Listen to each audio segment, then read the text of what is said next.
Okay, welcome to a quick but essential deep dive. You've shared some revision notes with us. Hmm.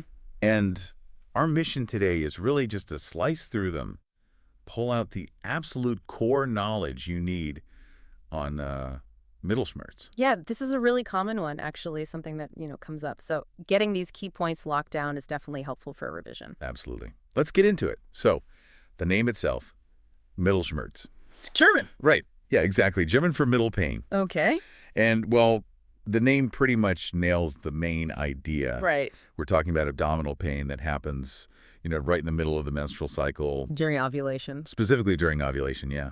The note suggested something some women experience, and the potential causes listed are things like follicular fluid leaking out, or maybe even the ovary stretching a bit. So middle pain, ovulation-related, but what's the sort of deeper mechanism, the etiology? Well, interestingly, the revision notes point out the exact cause isn't, like, fully pinned down. But it's definitely tied to ovulation. The thinking is, when that follicle ruptures to release the egg, it also releases some fluid, maybe a tiny bit of blood. And how does that actually cause the pain sensation? Right, so that fluid and blood, they can irritate the lining nearby, the peritoneum. Okay, like a local irritation. Exactly. Both mechanical and chemical irritation leading to some localized inflammation. And that's what you feel as pain. Got it. So who's more likely to experience this? Are there specific risk factors mentioned? Yes, the notes list a few key ones. Basically, having regular cycles where you are ovulating is number one. Makes sense. Having experienced it before, so a past history. And potentially hormonal imbalances might play a part too. Okay. Now, pelvic pain. You always have to think broader, don't you? What are the crucial differentials, the things you absolutely must rule out? This is probably the most important clinical point here. Right. When someone comes in with lower abdominal or pelvic pain mid-cycle, you can't just assume Mittelschmerz. You've got to think, could it be endometriosis? Ovarian cysts, pelvic inflammatory disease, PID, even things like UTIs or, GI issues, appendicitis, maybe. Yeah, absolutely. Understanding Mittelschmerz helps put it in context then. A benign thing among potentially serious ones. Exactly that. It helps you recognize when it might just be this straightforward cause. Okay. How common is it, actually? Do we know? The notes say the prevalence isn't, like, super well documented globally. Right. But they do indicate it affects a, considerable number of women who ovulate regularly, especially noted in the UK context. It's definitely not rare. Okay. So let's paint the picture. What does it typically feel like for the patient, the clinical presentation? Usually described as unilateral lower abdominal pain. So one side. One side, okay. Predictably mid-cycle, obviously. Yeah. Duration varies. Could be just a few hours. Could stretch to maybe a couple of days. And the onset, is it gradual or? Often sudden, yeah. Wow. Starting typically in one iliac fossa, so lower abdomen side area. Though it can sometimes feel a bit more generalized in the pelvis later. Pain level? Usually not severe, but it can vary. Okay. And it's self-limiting. That's key. Goes away on its own, generally within about 24 hours. And it can switch sides. Yeah, fascinating detail, right? It can switch month to month, depending on which ovary decided to ovulate that cycle. Huh. Any other signs?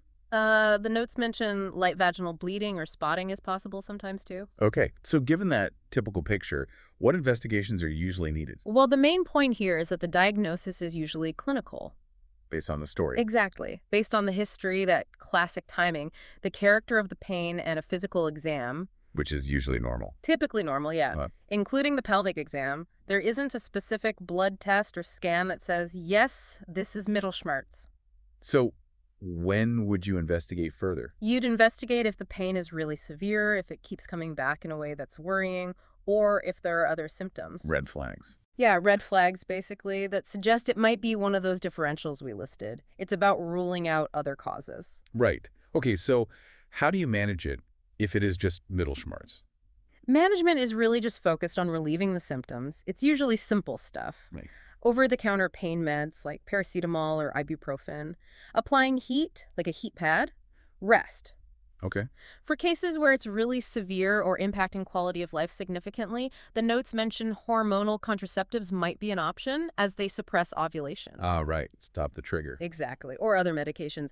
But honestly, the main message is It's generally benign, not harmful, and simple analgesia usually works well. Which leads nicely into the prognosis. Sounds pretty good. Yeah, it's considered a benign condition, self-limited, the pain goes away by itself, no long-term complications from the Mittelschmerz itself. So complications aren't really a feature of Mittelschmerz per se? Correct. Complications aren't really associated with it directly.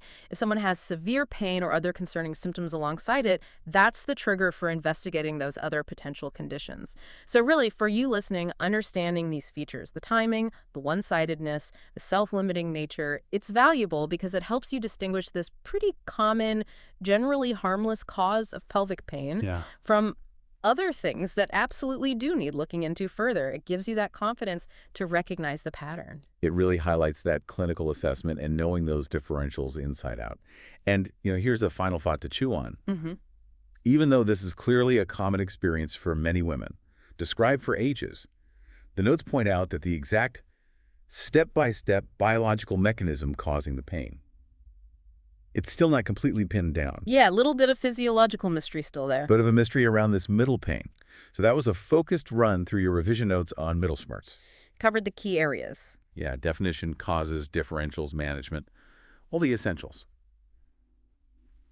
For more depth, obviously, go back to your core sources. Yeah. And if you were prepping for exams, you might find resources like PassTheMSRA.com useful. And FreeMSRA.com for free questions, too. Knowing the common stuff really well is honestly often the most powerful clinical knowledge. Couldn't agree more. Thanks for joining us on this deep dive.